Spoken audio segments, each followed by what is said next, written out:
Well, tax season can be confusing for many people, including those who made those sports bet and won. You may be unsure of where to start, so 2 Wants to Know is calling in the experts to help. Today, we're joined by Mark Stieber, Chief Tax Information Officer for Jackson Hewitt Tax Services. We appreciate you joining us.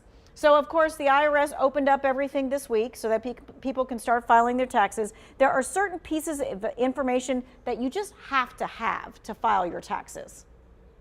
Well, it's everything you need to file a complete and accurate tax return. A lot of people feel as if they get it close, or if I round up or get it kind of right, the IRS will figure it out on the back end, and that's just not right.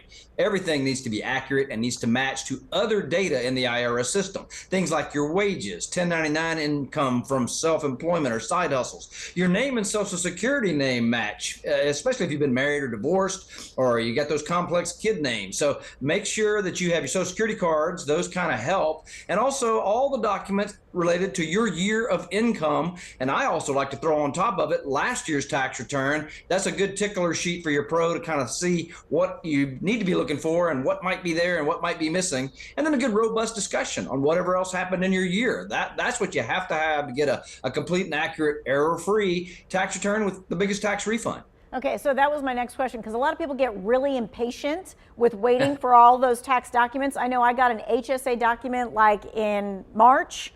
And so what happens if you don't include everything?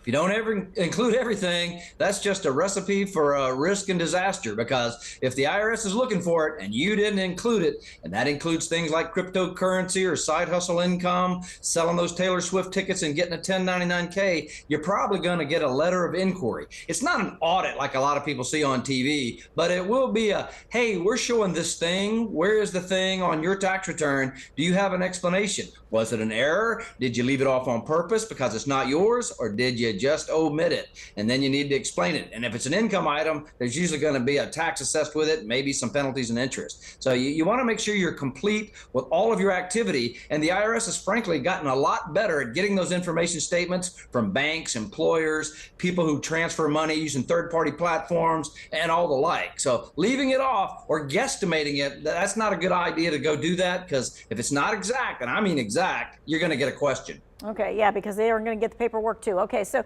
this year North Carolina joins the IRS Direct File program.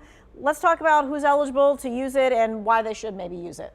Yeah, this is the year number 2 of that experimental pilot program with the IRS, where the IRS is creating their own tax software to do taxes for the IRS. So you use that to calculate your tax and how much you owe to the IRS. Now, it's really for a test group of candidates, lower income with very, very simple tax returns. But this is the second year of the pilot if you want to go do it yourself and use IRS software to calculate the money you owe the IRS. All right, let's talk about some common mistakes. And I know some people would say, oh, I would never make the mistake of misspelling my child's name or putting the wrong social security number, but it happens.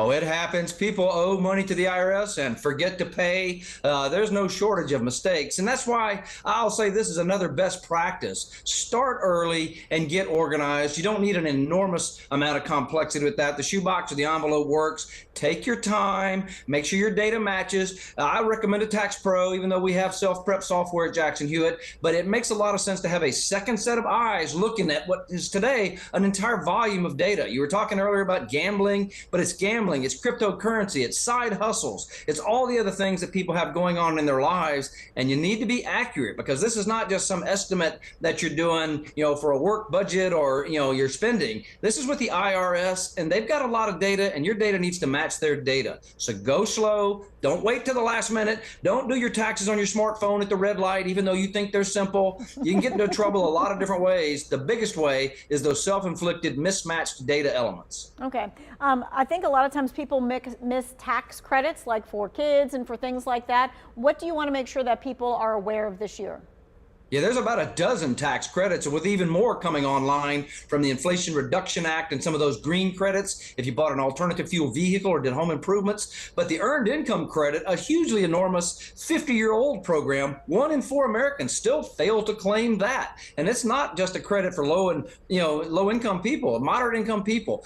Child tax credit, another one often misunderstood, especially when you have a complex family structure or shared custody. The other dependents credit, if you've got people in your house house that are family members you're taking care of, dependent parents, for example. The other dependent credit is a nice one. The savers credit for people who put money in a 401k or an IRA. Often overlooked. And then there's a dozen different benefits related to education. And here's the thing your viewers need to know. If you leave an item or a credit or a benefit off your tax return, the IRS is not going to catch it on the back end and send you more money. That's not how it works. They'll come after more money, but they're not going to increase your tax refund just because you got quick and left off the earned income credit. Perhaps you had shared custody this year and you didn't take the child credit, or you bought some energy efficient windows for your house and you didn't take the energy credit.